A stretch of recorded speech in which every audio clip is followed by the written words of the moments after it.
Lesson 1. Selfishness is a virtue. This is one of the most controversial philosophical ideas Ayn Rand put forward. She argues that humans are inherently selfish, and beating the bush only means one thing. We hide our true intentions from others, which forces us to make excuses and BS that comes with it. Since we are naturally selfish, as the Darwinian evolutionary biologist Richard Dawkins pointed out in his book The Selfish Gene, therefore it makes sense not to demonize it. Instead, we should accept it as a reality.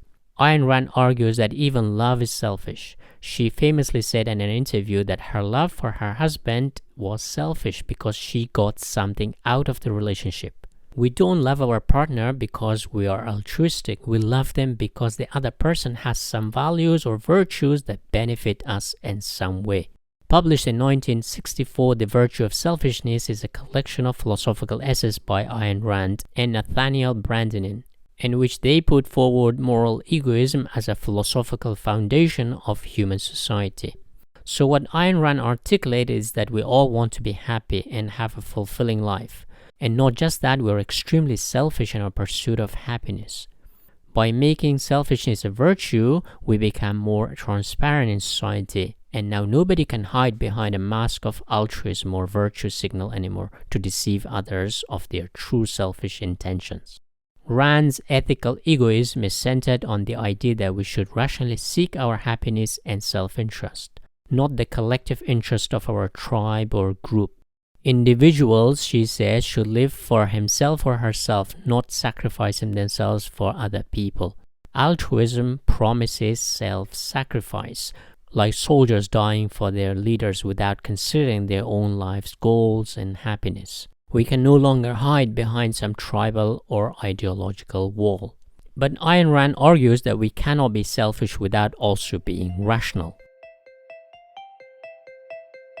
Lesson 2.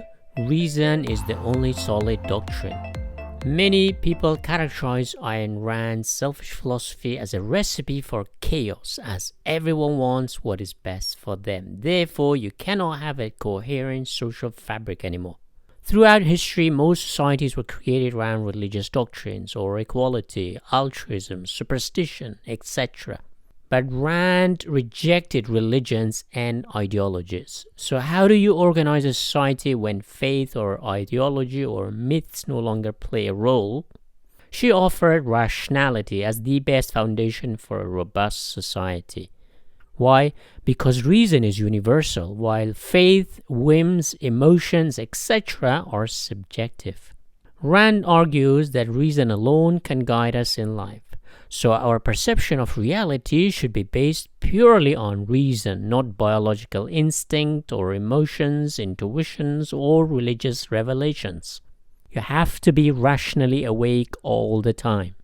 In other words, reason is the only essential tool in our disposal. So reason guides us to one optimal conclusion: to pursue your own self-interest. She argues that when we make selfishness as a virtue, everyone suddenly uses reason to further their own interests in society. If we are rational, we all know that chaos doesn't benefit you in the long run. If we think rationally, we understand that you cannot deceive people and be successful in the long term. If we just extract value from others, soon people stop giving us. So we have to be smart in providing value in return. So a rational person knows that he or she should provide value in order to gain something from someone. Even in marriage, both parties know that the other offers something they really want. She argues that egoism should not be a negative thing. Instead, once we all act to promote our own self-interest and our own happiness, not the interest of others, we are forced to be more responsible for our own actions. Lesson 3. Take responsibility for your own life, nobody else's. Ayn Rand's philosophy of objectivism is rooted in the harsh reality of life that nobody is responsible for your life but you. As adults, we are responsible for our own well-being, happiness, and goals.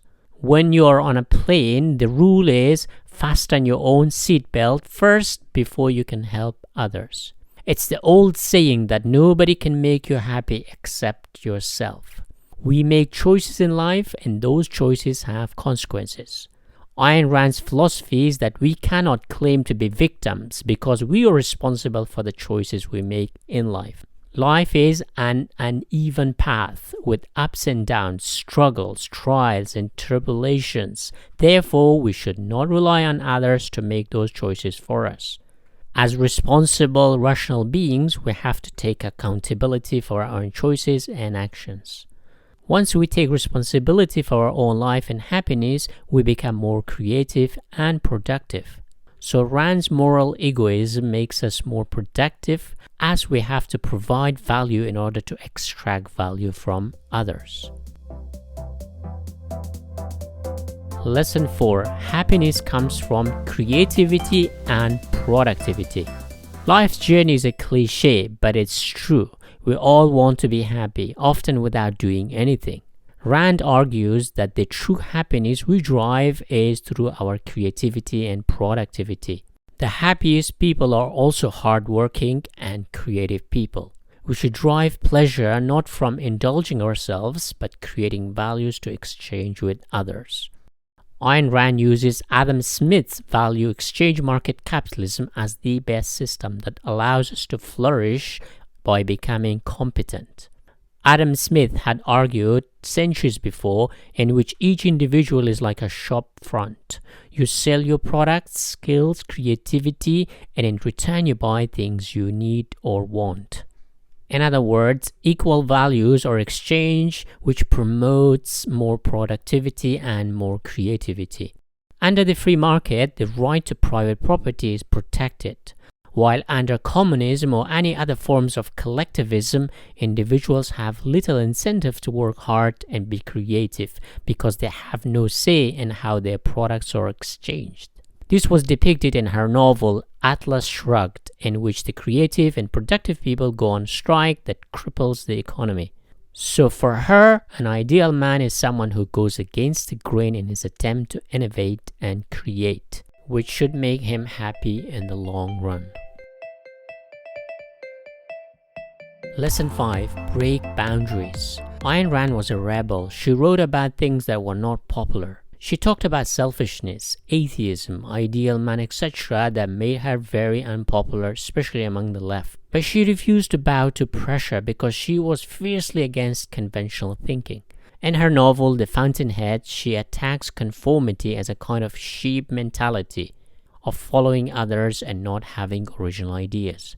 Her main character breaks with conventions, norms, and established order to revolutionize architecture and ultimately wins. A true hero is someone who pushes society to become better. Of course, not all innovation is good. That's why Ayn Rand emphasized rationality to be the foundation of society, not faith or whim. In a rational society, the winner is someone who comes up with the best idea and product, not the idea that's popular or sticks to rules. So her philosophy promoted innovation and breaking with rules in order to move society forward. That's how evolution works. It throws things out and something sticks and then it moves in that direction. Innovation and creativity works in the same way. Conventions, rules, boundaries, on the other hand, limit creativity.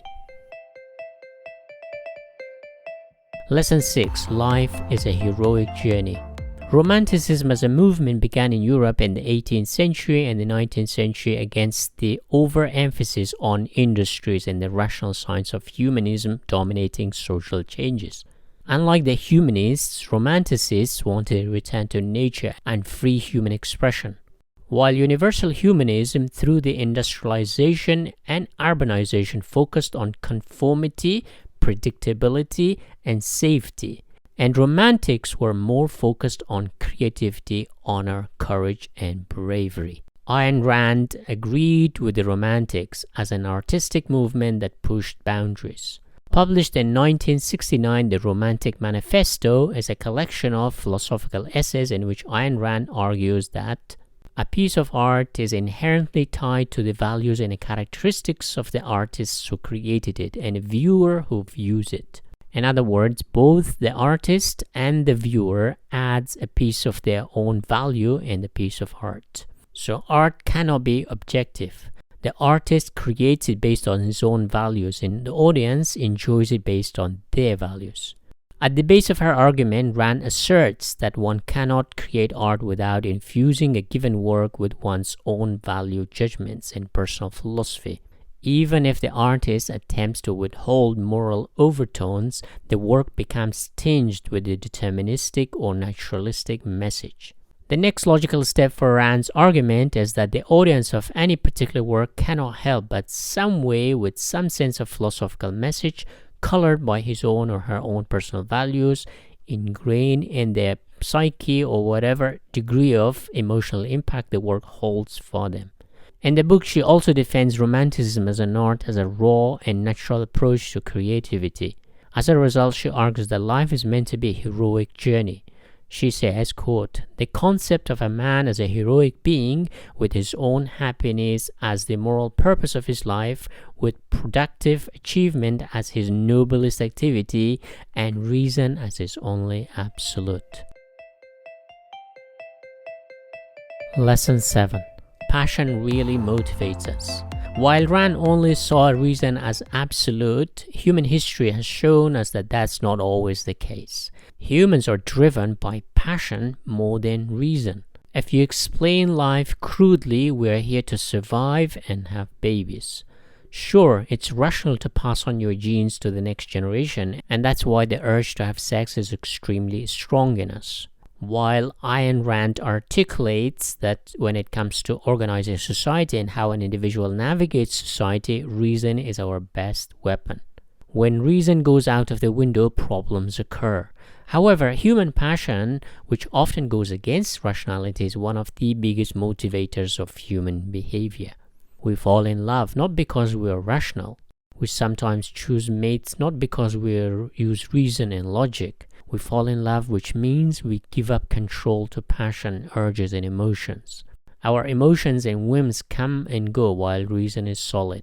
That's why we fall out of love. That's why emotions override certain decisions today, but tomorrow, when we sober up a bit, we realize how foolish we acted. Philosophers like Arthur Schopenhauer and Friedrich Nietzsche argue that human passion is not only as important as rationality, but also we cannot do without it. We are driven by the blind passion, be it in Schopenhauer's will to life, or Nietzsche's will to power, or Albert Camus' will to happiness. This is one of the major disagreements she had with Nietzsche. Nietzsche's critique of Western philosophy was centered on reason being given the primacy at the cost of reducing passion to something evil. Ayn Rand sees passion, emotions, whims as unreliable tools for social interactions. Therefore, she says reason alone is the primary mode of social interactions. However, modernity, which favors reason above else, has resulted in nihilism, the tendency towards meaninglessness on the one hand, and the pleasure-seeking self-indulgence on the other, which Rand was vehemently against. To truly motivate someone to be creative and productive, human passion, which is not rational, plays a huge role.